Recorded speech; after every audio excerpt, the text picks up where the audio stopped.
You know what time it is. You know what time it is when your boy pops up. It's juiced up time.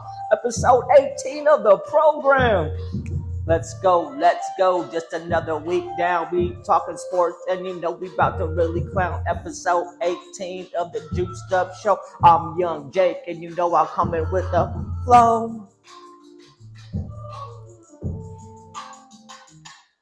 Yo, yo, yo, welcome to the Juiced Up Show. I'm your host, Jake Juiced Up Accardo. This is episode 18 of the program. We got a special one for you today. We're going to be collaborating with B. Livity from the podcast 3 The Hard Way. We're going to talk a little college football. Anthony Joshua, Jake Paul fight. He's also going to give us his top 10 fighters of the 2000 era. And then we're also going to go over a little NFL recap and preview. The Juiced Up Show is basically ESPN meets TMZ. We do sports, pop culture, anything kind of going click viral, social media type of things. And, if it's a subject we're talking about, we're going to talk about it. The don'ts of the Juiced Up Show is we don't do politics and we don't do religion, and that's just how it goes. So let's dive in down to some college football and welcome in B. Livity. B. Livity, how we doing today, man? Man, everything's good out here, man. Out here in Columbia, drinking margaritas, banging senoritas. Yeah, buddy. Yeah, buddy. And are you ready for the game tomorrow night? I know you got your Tide playing. How are we feeling about the game? Man, I'm feeling great about it. As long as we could turn down on the turnovers, convert in the red zone. We doubled up on them last time in yardage, so I think we'd be good even being on the road. All right, man. I'm liking the Tide this game also. I think it's going to be a good rematch game, a good redemption game, coming off the fact they lost to Oklahoma and then the way they finished out the season with Georgia. I think a couple of weeks off is going to be good for them. And with all the murmurs and rumors going on with the coach possibly leaving, I think this is going to be a good, shut-up game for the team and for the coach. So I'm with the Tide. You with the Tide also? Yes, sir. I know we got to show improve this week. Roll Tide. All right. So tomorrow night we're both with Bama. The next game we're going to go over is we have James Madison here at Oregon and Eugene. Weather's probably going to be a little rainy, a little wet. I think Madison was about a 21-point underdog. I'm going to go with the Ducks in this game, but I think James Madison will cover. I think they're going to play a tough first half, but I think Oregon will wear them down with their depth and all the kids that they got. How you feeling about this game, B. Livity? Man, I'm opposed to these G5 schools getting in. You know, this old Title IX stuff. Yeah. I think the Ducks are going to put a 70 burger on them, to be honest. 70 piece. They're going to cover the spread. 70 yeah, they're going to cover. All right. So they're going to come with the party favors then, the whole party catering platter. All right, cool. Yes, sir. And then the winner of that game will play Texas Tech in the Orange Bowl. So me and B. Livity, we got Oregon versus Tech in the Orange Bowl. The next game, we got Tulane at Ole Miss. The winner of this game will play Georgia in the Sugar Bowl. How we liking this game? This is another one of those Title IX type games, right? Yeah, but I mean, Ole Miss is missing a lot of staff since Lane Kiffin departed. It's going to be a weird one, but I think they'll pull it out in advance to the next round. Yeah, I think it's definitely going to feel. You're definitely going to feel the changes with their offensive coaches being gone already. Head to LSU. Yeah, it's going to be a little bit of difference. I feel that. I feel like this is a good game for the kids to step up for themselves. Put some good tape out there. It is Tulane. I guess they played. I didn't see the game in the regular season, but I guess Tulane played them pretty well. They had a couple bad plays. But I think Ole Miss, I like Ole Miss in this one too. So we got Ole Miss going against Georgia in the Sugar Bowl. And then the last game is that, Miami had the controversy with Notre Dame. The one thing that bothered me about that whole process was they should have never put Notre Dame above Miami. If you're going to go head to head, then Miami should have always been ahead of Notre Dame. Do you agree with that? Yeah. I mean, I think they were trying to go off of the loss quality. At that time, Miami had some pretty crappy losses during the season, and not making it to their conference championship actually did something to the minds of a lot of people. Yeah, but like you said, they should have been more consistent throughout the season in the ratings with them. Exactly, because I feel like, you put Notre Dame against any of these teams, I feel like they're going to probably be a favorite, in a lot of these games if they would have made it in. But anyways, that's another topic for another day. So we got Miami at Texas A&M. Texas A&M, they had a comeback win at the end of the season against South Carolina, being down a lot, but then they also lost their last game of the year, I believe, also. So the winner of this game is going to be playing Ohio State in the Cotton Bowl. Who do you like in this one? I think this is a good toss-up game. I kind of like A&M. Their offense is pretty good. I mean, they did stumble a couple games during the season, but I think their offense is pretty powerful. Playing in the SEC, I think they get a lot of good looks as far as improving their defense throughout the season, going against that competition and the physicality. Right. I think they should be able to match up with Miami. I think Miami has a pretty good controls the line of scrimmage pretty well. This is probably going to be the best game of the weekend. Yeah, but I agree. Will have to go with the SEC on this one. You're gonna stick with the SEC. A&M. I think out of any game that I'm gonna pick an upset, it's gonna be this game, just because of all the trash talk about Miami. Maybe they shouldn't have got in. Maybe they should have. Where they ranked properly. People were still chattering about BYU getting in, which I didn't understand that neither. But yeah, I think this is gonna be a close one. And I'll stick with A&M just because they're at home. It's a big stadium. It's gonna be popping out there. So I think we're both on the same page with all these games. So we're gonna go Oregon beating James Madison, Ole Miss beating Tulane, and then we got Texas A&M beating Miami. And that's for the college football playoff. I hope this all pans out for us. So we look like we know what the fuck we're talking about. You know what I mean? All right, so we're gonna move on next to some boxing. This is right up your alley. This is all you, man, hitting uppercuts, hitting left hooks. We're gonna start off with the Jake Paul Anthony Joshua fight. Obviously, Jake Paul is what it is. He's a showman. He wants to put on a show. We were talking off screen a little bit. His ticket sales are kind of declining a little, so he's gonna have to start fighting some real fighters, in my opinion, not just looking like a gimmick.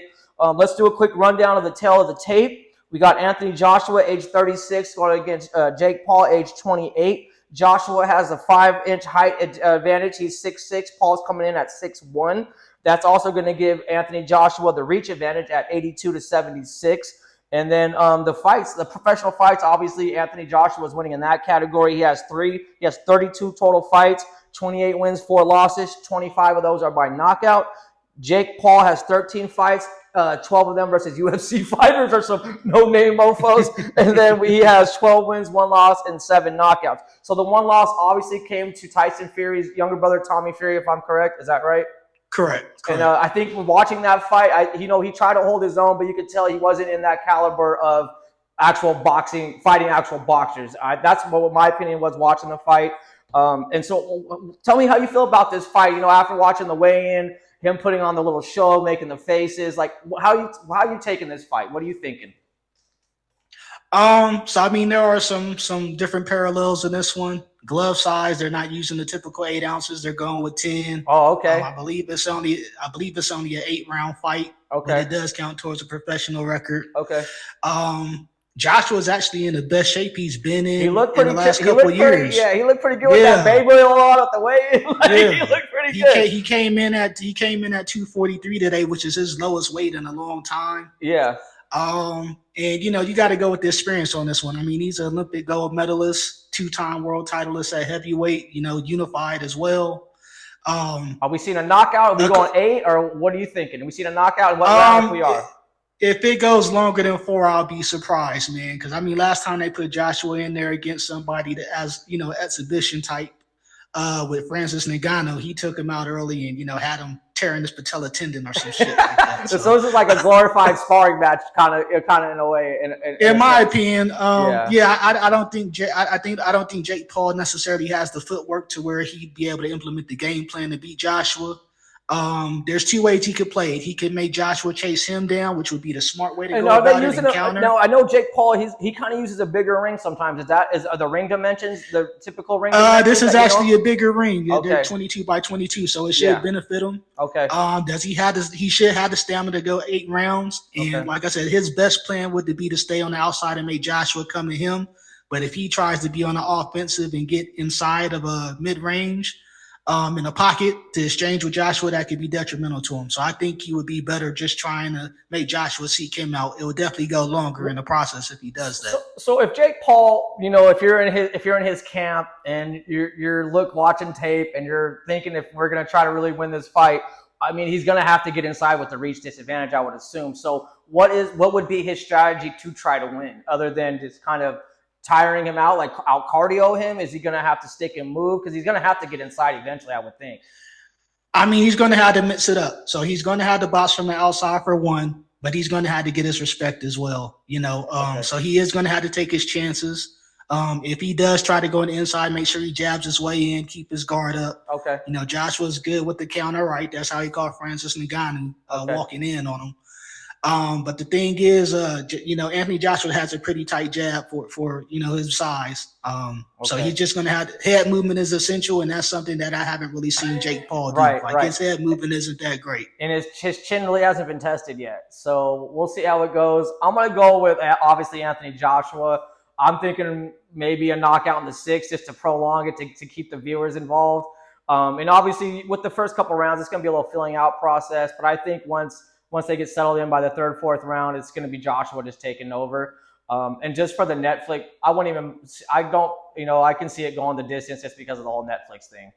You know how boxing there's a whole lot of controversy about that. People thinking it's going to be. Is they going to pay him to lay down? Yeah, exactly. Yeah. Okay, so we both got Anthony Joshua in that fight. We don't see it going no longer than 4 to 5 rounds. And then let's move on. We had the big news with Terrence Crawford this week. I don't know if this was. I don't follow boxing too much. That's why you're here. You're my boxing aficionado. Was there talks about him retiring, or was this more unexpected, or was it expected? What's going on with him? This definitely was a spur of the moment. This wasn't expected at all. Last I was hearing, they were talking about rematch in talks for the rematch with Canelo for next September. Right. So this comes out of left field as far as him retiring. But I think he's been in a lot of controversy lately as far as the sanctioning bodies, at least with the WBC. Yeah. He might have just got tired of the politics, and he really doesn't have anything else to prove. Three-time undisputed champion in 3 different weight classes. Right. 5 divisions, a titleist in 5 divisions. That's incredible. Like he's had an incredible career. Yeah. And there really would be nobody else for him to test himself. And he's not a flashy guy. And he's not a flashy guy. He's not out there blowing his money. And he's never going to be the type of guy where he's going to like over promote a fight and sell out kind of in a way. He's always been kind of a real dude. He's always kind of lived by that concept of just being real and sticking to his roots, I feel like. But boxers always come out. If the money's right and the pay's going to be good, he could come out sooner than later, or maybe later than sooner. Do you think that's a possibility? So, there was word that he was seeking $100 million payday for the Canelo rematch, and I'm like, that's not going to go even with Turkey Alice shit. Yeah. Canelo can demand that. There's not enough Mexicans out there. Yeah. Canelo can demand that, but not Terrence Crawford. He's never been the guy to put seats in the stands like that. He's all, even with this fight with Canelo, this was his biggest payday, and it was based on Canelo's fan base. We'll get back to Terrence Crawford because I want to go over your top 10 of the 2K list. But now that we mentioned Canelo a couple times, where's he going now? Like, what's his? He's a boxer. He's a boxer for life. I feel like you're gonna have to drag this dude out the ring type stuff. So where's his next fight? What's he possibly looking at another fight? So he is sitting out Cinco de Mayo weekend for 2026. He is going to wait till September, Mexican Independence Day to fight. He just underwent surgery, so I know he's probably recovering from that. All right. I know he's going to probably stick at 168, but with Terrence Crawford vacated, well, he hasn't vacated yet, even though he's retired. But once the titles are vacated, it just starts Canelo's process of trying to grab all those titles and becoming undisputed again. So that's what I see happening with him. Staying at 168 and trying to go undisputed again. All right. So now let's go. Now I asked you I think it's a tough task. There's some good fighters in the last 25 years since the early 2000s, late 90s. And I asked you to give me a top 10 in your opinion. This doesn't have to be, like I said, it doesn't have to be by record. It doesn't have to be by earnings. It's just a guy that you thought maybe had the most heart. He never turned down a fight. So let's start at number 10, and we'll work our way down to number 1. So who do you have at number 10 as one of the top best fighters in the 2000s? Oh, man, I had a couple of honorable mentions as well, but I'll go ahead and start with number 10. I actually picked the female boxer, Katie Taylor from Ireland. Okay, break it down. Who is she? What's her weight class? Kind of just give us a brief about her. She's fought at lightweight and super feather. She's been a 2-time undisputed champion in 2 different weight classes. Okay. I mean, she's pretty much brought eyes to the women's boxing. Okay. So I give her credit for that. I mean, her and Amanda Serrano sold out Madison Square Garden, and I'm talking about the big room, not the small room. Yeah, okay. There's men that can't even sell that out, and she did it as a foreigner 2 times. All right. So, I mean, she's brought a lot of clout to women's boxing. Shout out to the female It was boxers. kind of a toss-up. It was a toss-up between her and Clarissa Shields, but I definitely think Katie Taylor's kind of brought more eyes to the sport for the women. And obviously, so they just came out with and they just came out with the Christy Martin movie. I didn't do too well, but she was one of the first pioneers of female boxing, you know, in the early 90s. Not a big pool of competition, but she was one of the first. So that's cool. I'm glad you brought in a female. She definitely was up there knocking chicks out. So she was one of them. But Katie Taylor, she's taking women's boxing to another level as far as you know, the viewership. All right, give us number 9. Who we got at number 9? Number 9. I went back and forth on this one, and I'm probably gonna change my mind tomorrow. But number 9. Damn it, can we record that? Yeah. Number 9, I had to go with Roman Chocolatito Gonzalez. Chocolate. He brought the little. He brought eyes to the little guys again. You know, we're talking the mini weights. You know, flyweight, bantamweight. Wow. You know, there wasn't a lot of. There's not a lot of eyes on those divisions, and he was a pound for pound, number 1 pound for pound for about 2 or 3 years in a couple divisions. So I had to go with him at number 9. Okay, who we got at number 8? Number 8, Naoya Inoue from Japan, 2-time undisputed champion. The Asians always got a good chin. Hey, the Asians always got a good chin. They can take some fucking licks, man. When I watch some Asian boxers, they just lead with their head. That's what their blocking device is. Like, they take some licks, bro. I mean, and he has a pretty high knockout percentage. So he's knocking folks out. He's been in about 3 or 4 divisions, 2-time undisputed. My one knock against him is that he did skip the division that Chocolatito was in. That's why I almost wanted to put him at number 9. But being a 2-time undisputed champion, I had to put him up there. He's probably like with Terrence Crawford retired, he's probably number 2 pound for pound currently. Okay. Number 7, I got to go with my boy SOG Andre Ward, straight out the Yay area. Yeah. Retired undefeated. He defeated the Crusher Kovalev when people were scared to fight him. You know, Crusher was knocking everybody out at a time. So I had to go with Andre Ward at number 7. Okay. 2 division titleists, unified. Okay. Number 6. Oh wait, hold on 1 second. Man, did he retire young? Was he pretty young when he retired? He was still kind of in his prime, I think he was 32. He was like 32 when he retired, but he was having a lot of knee injuries and whatnot. But he's talking about coming back as well now for a fight with Joshua. At least that's his dream fight to come back for. Okay. But it's not going to happen. Okay, sorry to interrupt you. Continue. I'm liking the list. I like this. Number 6, old man B-Hop, Bernard Hopkins. I mean, shit, he was winning titles in his late 40s. Yeah. Got to give him credit, man. The disciplined body. Straight from the pen to the ring, like. Yeah. B-Hop did his thing, man. Yeah. He had one of the longest reigns as far as titles, being a titleist when he was at middleweight before Gennady Golovkin came along, of course. But he held it down for more than a decade in that division, and then moved up to other weight classes and won titles. Is he still with Golden Boy, or where's Golden Boy Promotions these days? Are they still around? Yeah, he still works with Oscar at Golden Boy, so he's still one of their liaisons. Yeah, they have some disgruntled employees over the last few years. I've caught some headlines. Ryan Garcia, the main one, man. He's a head case though too. All right. Yeah. So where are we at? Number 5, B Liberty. Where are we at? Number 5, the guy we've been talking about, Terrence Bud Crawford. I got him at number 5. All right. I know that's probably going to be a controversial one, considering he's been undisputed in 3 weight classes, the first to ever do it in this modern era. But I have my own reasoning for not having him up there. I don't think he faced enough world champions. Okay. And he didn't win belts strap by strap the way what other people on my list have. He didn't go one by one picking up straps. He waited for everybody else to do the heavy lifting, and he just got that fight in to where he picked up their belts. Was that more of him dodging fights, or just kind of the generation that he was in, there wasn't that many good fighters for him to go against? I'll go with the latter on that one. Okay. I'll go with the latter because, 140 might be the only one where he probably went one by one. But 147, Errol Spence had all the other straps. Yeah. 168, of course, Canelo was the one that was undisputed already. Yeah. So, he's just a victim of his era. But, but he could have fought some better fights. Well. Yeah, he could have fought some better fights. And Yeah.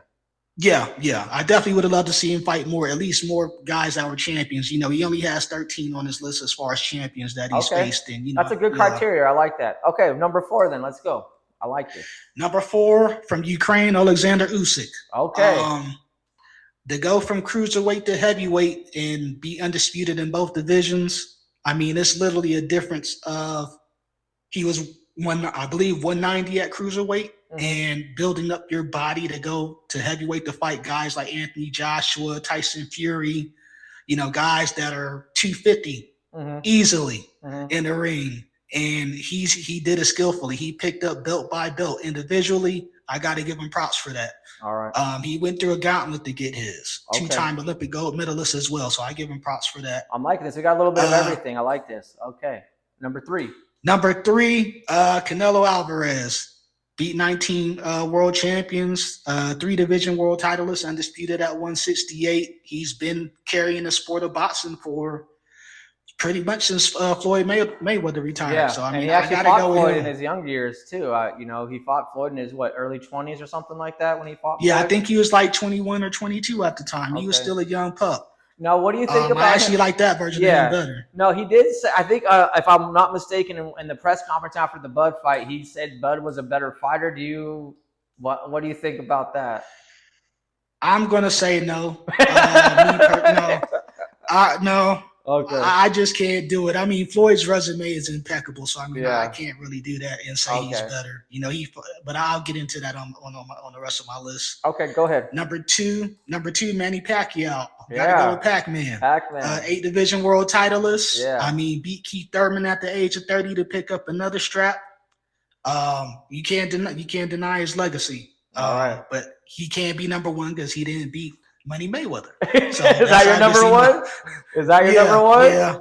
He revolutionized the sport as far as money, the self-promotion of guys. He brought money back to the sport, and I thought Oscar De La Hoya was the one that was the only one that would be on that level, and he surpassed Oscar. Yeah, that run he had when he was fighting those Mexican fighters, and he had like 50 coming out with him doing like the Money in the Bank shit or whatever the song was, and 50's out there rapping with them.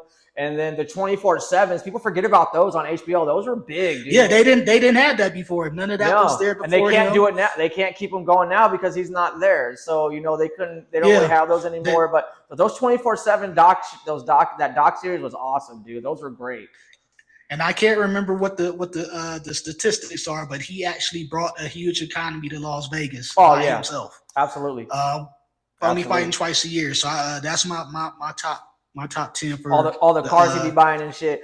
Hey, so that's your top 10. I like the list. It was you had a good variety. Like I didn't expect a woman fighter, so that was awesome. And just your knowledge of boxing, you know everyone from the different countries, and that's just how much you follow it. You had different weight classes. It wasn't just a bunch of heavyweights in there or a bunch of middleweights. So I like that list a lot, and I got to learn about boxing and bounce some questions off of you. And would you like to stay for our NFL preview and review? I'm gonna do a little NFL. I can do a little bit, man. All right. I don't know if it's your bedtime out there yet. Good right now. What's that? My boys are doing quite well right now. So I got some pride. So we're gonna do okay. So I'm gonna go into my NFL review real quick from week 15. I was 4-1. The only game I did take the Packers to beat your Broncos, so that was the one game I lost. Bronco country, baby. Bronco country. Let's ride. But I had to put some respect on it. I had the chart. I got up number 2 on my power rankings, man. I got the Rams ahead of them. They just mopped up the Seahawks tonight. So I had the Chargers at Chiefs winning. I had the Rams beating the Lions last week. I had the Bills actually beating the Patriots. I had the Seahawks. Okay. Yeah, I had the Hawks. I had the Hawks obviously beating the Colts with old ass Phillip Rivers in there, and then I lost that game with the Broncos. But the Broncos, they came back, and I was actually really surprised with how Bo Nix was hitting some tight throws. You don't see that from me. I don't see that too often. I don't watch a lot of their games, but he was hitting some nice passes, and he was looking pretty consistent that game. Man, he gives me a panic attack every goddamn week, man. You don't know what you're going to get from him. I feel the same way. The offense is a struggle, man. It's a struggle. I got faith in our defense, but the offense is always it's always up in the air. But last week, he actually did a great job. Of course, we had the injuries, the Parsons that occurred that helped out a little bit and aided in that victory. But nevertheless, I mean, it definitely pushed us up in the power rankings if you didn't have us in there before. Oh yeah. No, you're up there. I had you guys this week. I bumped you up to number 2 because the Patriots lost, but I keep the Rams there just because I feel like the Rams are the only complete team in the whole league right now. But my top 5 was pretty much all AFC teams. Like I had I got the Jaguars in there now because they're on a nice winning streak. Their offense is actually playing pretty well with Trevor Lawrence, and they're in first place. I got the Texans in my top 5 because they're on a winning streak, and they got a solid defense as well. And I think C.J. Stroud's kind of finding his groove, finally coming back from the injury. So that's kind of where I like my Power 5 right now. I don't really trust any NFC teams. I don't think the Eagles are trustworthy. Obviously, the Lions aren't what they were before.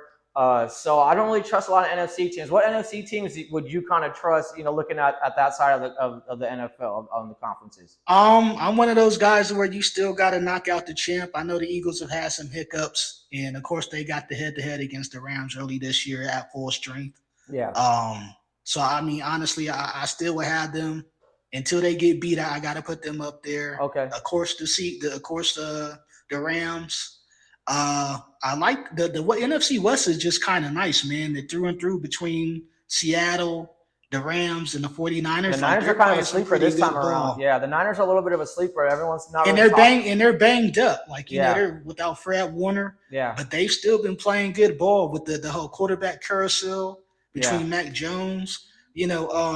Like they've still been playing consistent ball. Yeah. So I mean, you got to keep them up there. I'm a big fan of the Lions in the NFC, though. I love their offense. They got to get in. They got a tough division too. Yeah. Even the Bears are playing good ball. So it's like that's a surprise. Nobody expected that, but it's showing that picking from that Detroit Lion pecking tree. They did good with that pickup at head coach. Yeah, that's what happens when you start having good teams. You're going to lose coordinators, you're going to lose coaches, and it's how you replace those guys and how you can keep the ball rolling and keep it in, staying well and doing good on offense and on defense. So let's jump into some Week 16 games. So I just mentioned we had the Rams at Seahawks Thursday Night Football. Rams took care of business. Their defense was pretty stout. I saw Cooper Kupp fumble in the red zone. Rams recovered it, so they're doing well. They got to they got another winner under their belt. They're 12-4, and then another big game. It's actually going to be on Saturday. We got the Packers at the Bears, and this could be for the NFC North right here. Who you liking in Chicago? It's going to be cold more than likely. It's going to be windy. So who you liking the Packers at Bears? So I mean, with Parsons being out, I give the Bears a better chance, especially with their heavy run. With them being heavy on the run. I'm not sure Christian Watson is going to be playing this weekend, but if Christian Watson is out, I would favor the Bears. Okay. Even with Parsons being out, I think I favor the Bears in this game. Okay. And then the next game we got up that I like is it's not the best of records, but it's the Bucs at Panthers. And this is kind of for the NFC South, surprising to say. I mean, in the start of the year, I was pretty high on the Bucs like everyone else. I was high on Baker. He was playing real well. And they just went on the downslope of the roller coaster and haven't got their way back up. And then also getting their guys back, they still lost. So it's weird. So what do you like in this game? What are they, like 1-6 or 1-5 in the last 7? They're pretty bad. So both teams are coming in at 7-7. They both have some bad losses. So I mean, this could be a toss-up. I actually like the Panthers in this game. I mean, the Bucs have just been out of it, and the Panthers have actually been picking it up compared to what they did earlier in the season. So based on momentum, even with their loss last week, I would pick the Panthers. Okay, I don't even have to ask this one, but we got Jags at Broncos. Who do you like? I mean, we're playing at home. Our offense showed that they could be consistent. No turnovers last week from Bo Nix. I'm a Bo Lever this week. All right, I like it. We're gonna knock Lawrence Dick in the dirt. All right. And then the last game before we get off, we got the Pats at Ravens, and Pats are coming off that 21-point lead. Ravens are still struggling, but they're finding ways to win. I like the Ravens in this game. I think the Pats will take their second loss in a row. How are you feeling? I am actually a fan of Baltimore as well, but I mean, I don't think New England is going to play bad 2 weeks in a row. Mm-hmm. Baltimore's offense is still struggling to find its identity. Lamar Jackson hasn't necessarily found himself coming back from injury yet, and he didn't have to last week, of course. Yeah. But overall, based on momentum, I would pick the Pats. I still would favor the Pats in this game, unfortunately. I want to say the Ravens, but I think May is having an outstanding season, and I just don't see them losing twice in a row. It took the great Josh Allen to do what they did. Yeah, for them to lose last week. And Lamar's not playing like that this season. Yeah, so 5 drives in a row, scoring a touchdown. Like, that's pretty unremarkable after they started off with like no points. So it's like they know how to catch fire. And if that guy, they do put a lot on Josh Allen's shoulders. So if he doesn't turn the ball over and he has to pretty much play a perfect game, they'll win because they ain't got the defense, they ain't got the receivers. They got an O-line and a running back and a quarterback. That's about it. And knowing Mike Vrabel, he definitely lit a fire into that defense after what happened last week. Yeah, and I didn't realize. Yeah, I didn't realize how bad they were in the red zone. I didn't know that they gave up a lot of points down there. But they've also played a pretty weak schedule, and I've been preaching that all year. They're playing a last-day schedule. Yeah, but I mean they did beat the Bills earlier in the season too. That's so true. I'm kind of like it would be normal to favor them, especially at home. That's true. That is true. So those are the games we're looking forward to this week in the NFL. Join us next week. We'll go back. We'll recap our games. We'll preview the next games coming up. The season's winding down. Only got 3 games left. It's pretty crazy to say there's only 3 NFL games left. But I hope you guys enjoyed the collaboration. It's the Juiced Up the Hard Way. B Liberty from the podcast 3 the Hard Way. Make sure you guys follow him. Subscribe, like his page. You can follow him on TikTok. Are you on all the social medias? Yeah, I mean, Instagram, Facebook, TikTok, YouTube, you name it. We got all of them, man. All right, man. So I hope you guys enjoyed the program. Thanks for watching. Until next time, you guys have a good night. Thank you. Deuces.